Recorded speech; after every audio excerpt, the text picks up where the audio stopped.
Who's ready to do allowance? Me. Allowance time. Oh, Mom wants some allowance. I'm going to show you guys how we teach kids about finance. There are 3 big rules that we want kids to learn about money. We don't actually teach them these rules. We teach it through a system of actually giving them some money to work with. And because we give it to them, we impose some restrictions on that. The 3 rules are: 1, the concept of you do not spend everything you make. You have to live below your means.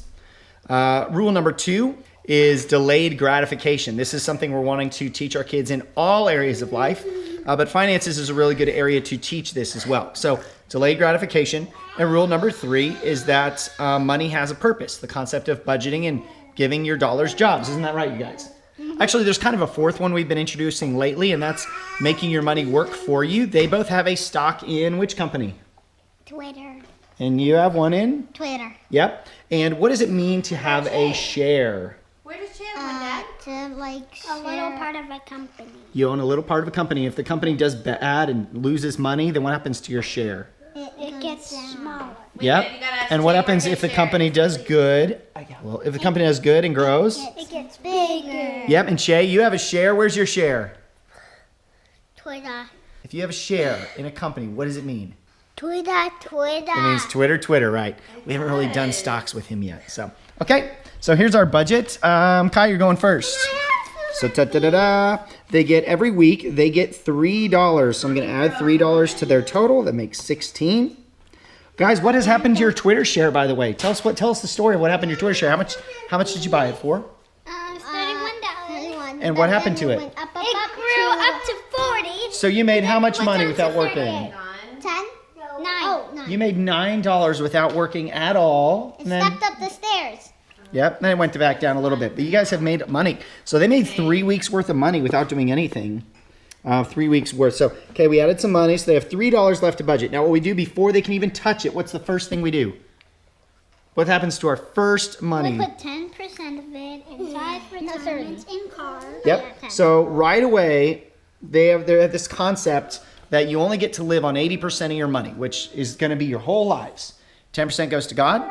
10% goes to saving for retirement. Your whole life. If you make $1, if you make $1,000, you make $100,000, 10% to God, 10% to retirement. You never see that money. We never ever spend it. And they also have another 10% because we're giving them this. 10 extra percent goes to their car as well.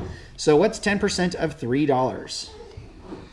30 cents. 30 cents, that's right. So this goes 8.8. They can also discretionarily, at their discretion, they can add more money, which is why some of these are slightly different than others. And we've also already taken retirement and car out to buy a share in Twitter. That's why they're so low. We recently had enough money to buy a share in Twitter.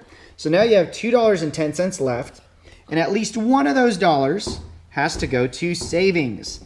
This is something that this happens every week, you know that. So they never like this part because this is the delayed gratification part. They cannot spend this money until what happens? You can spend that money when what? Until you get up to $15. Yeah, once you get up to $15, you can spend it. So this is teaching them that really good things happen to those who wait. Because what did you buy last time your savings got up high? You got a whole art kit.